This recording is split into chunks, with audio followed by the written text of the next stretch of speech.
have to find him.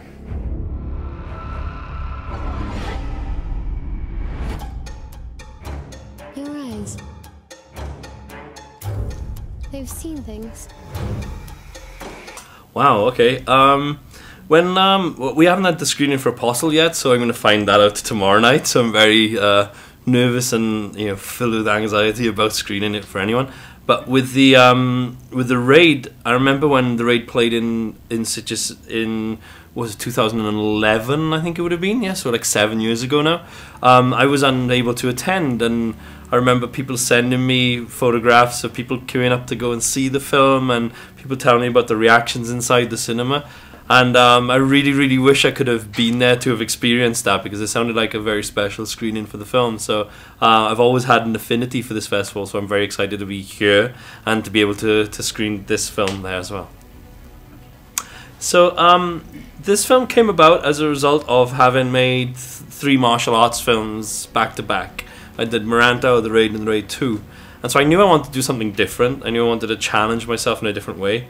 And so, having made Safe Haven, the short film for the VHS2 anthology with Timo, that sort of struck with me, and I really wanted to kind of go back and try to flex that horror muscle again.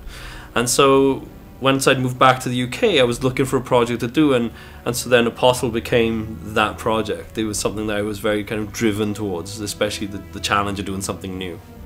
So the inspiration for this was definitely looking at British folk horror cinema as the subgenre of it. So watching films like The Wicker Man, Witchfinder General, and then most importantly was Ken Russell's The Devils, which I hadn't seen before but got to see in 2016 just prior to writing this, and that film blew me away completely. But then, more recent than that, Ben Wheatley's films like A Field in England or Kill List. So those films were really hugely influential on me, especially trying to figure out what the aesthetic of this world should feel like. There's a certain specificity about, I don't know why I said that's a hard word to say, there's a certain specificity about the British folk horror genre in terms of the look and feel of it and how people behave in those films that makes you feel, well, it makes me feel as an audience very unsettled from the very beginning of the film until the end.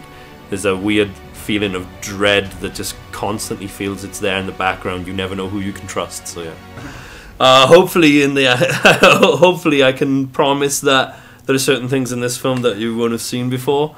I build the structure of my films in a way, and it's always been just my own personal preference for it to feel like I'm going to slowly kind of like put the domino pieces up, and I'm going to slowly spend decent amount of time getting you to fall in love and feel for these characters, and then I'm going to tip that domino, and then so the last half of the movie is going to be like a big sort of roller coaster rush of adrenaline. So hopefully if people stick along for the ride, they'll get the adrenaline rush as well. I think it's a potential rebirth of cinema, weirdly. I know it sounds like different from what people are thinking, but I think it's given me an opportunity to kind of go off and create this. They got behind this vision from the beginning, and so for me, Netflix has given me a platform through which I can go ahead and make a film like this. No one else wanted to touch it, and then they came in and they supported the vision from the ground up. And to be honest, I feel like, having been in cinemas where I've gone to see films of my peers, of people I've been a fan of, like independent cinema, and in the UK I'll go and see a film in a cinema and I might be one of only 6 people, 8 people inside a screening.